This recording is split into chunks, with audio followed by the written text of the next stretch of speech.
வைகுண்ட ஏகாதசி அன்னைக்கு பெருமாளோட அருளை பெறத்துக்கு இந்த 5 விஷயங்களை செய்யறதுக்கு மறந்துடாதீங்க. வைகுண்ட ஏகாதசி அப்படிங்கிறது பெருமாளோட அருளை பெறதுக்கு ரொம்பவே ஏற்ற நாள். இந்த நாள்ல நம்ம சில எளிமையான பரிகாரங்களை வீட்டிலேயே செஞ்சோம் அப்படின்னா பெருமாளோட அருளை பரிபூரணமா பெற முடியும். இந்த வருஷத்தோட கடைசி ஏகாதசியா வைகுண்ட ஏகாதசி அமைஞ்சிருக்கு. வருஷத்துல வர ரொம்பவே முக்கியமான ஏகாதசியில ஒண்ணுதான் மார்கழி மாத வளர்ப்பிற ஏகாதசியான வைகுண்ட ஏகாதசி. அதாவது நாளைக்கு டிசம்பர் 30 செவ்வாய்க்கிழமை. பொதுவாக ஒரு வருஷத்துல ஒரு முறை மட்டும்தான் இந்த வைபவம் நடக்கும். இந்த வருஷத்தோட தொடக்கத்திலேயே வைகுண்ட ஏகாதசி வந்த நிலையில இப்போ திரும்பவும் வருஷத்தோட இறுதியில இந்த வைபவம் நடக்குது. இது தனி சிறப்பாகவே பார்க்கப்படுது. இந்த ஏகாதசியை புத்திரதா ஏகாதசி அப்படின்னு அழைக்கப்படுது.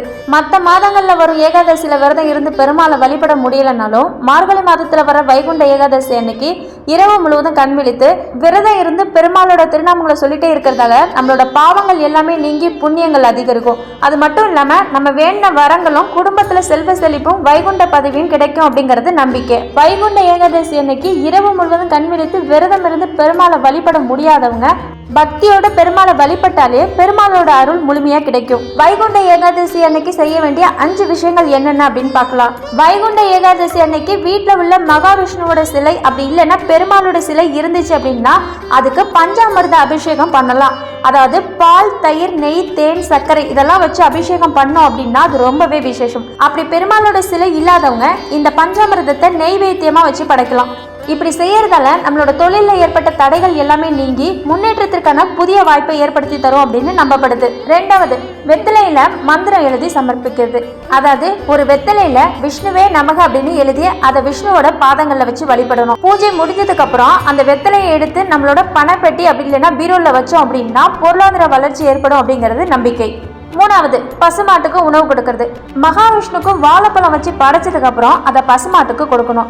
அதுக்கப்புறம் நெய் தடவிய ரொட்டியையும் வெள்ளத்தையும் பசுமாட்டுக்கு கொடுக்கலாம். இப்படி செய்யறதால உங்களோட குழந்தைகளோட வாழ்க்கையில மகிழ்ச்சியையும் ஆரோக்கியத்தையும் அதிகரிக்குமா.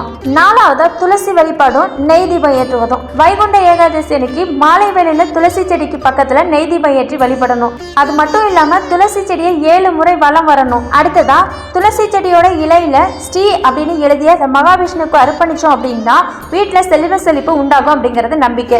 பெருமாளுக்கு இந்த நாள்ல துளசியால அர்ச்சனை செஞ்சோம் துளசியால மாலை கட்டி போடுறது ரொம்பவே சிறப்பானது.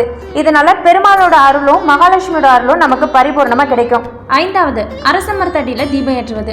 மாலை நேரத்துல அரச மரத்தடியில நல்லெண்ணெய் அப்படி இல்லைன்னா கடுகு எண்ணெயில தீபம் ஏற்றி ஓம் நமோ நாராயண அப்படின்ற மந்திரத்தை சொல்லணும். இப்படி சொல்றதால நம்மளோட வாழ்க்கையில நேர்மறை மாற்றங்களை கொண்டு வந்து மன அமைதியை தரும். பெருமாளோட அருளை பெறதுக்கு இந்த 5 விஷயங்களையும் மறக்காம பண்ணுங்க. ஓம் நமோ நாராயண. இது போல ஆன்மீக தகவல்கள் தெரிஞ்சுக்கணும் அப்படின்னா என்னோட சேனலை மறக்காம சப்ஸ்கிரைப் பண்ணிக்கோங்க.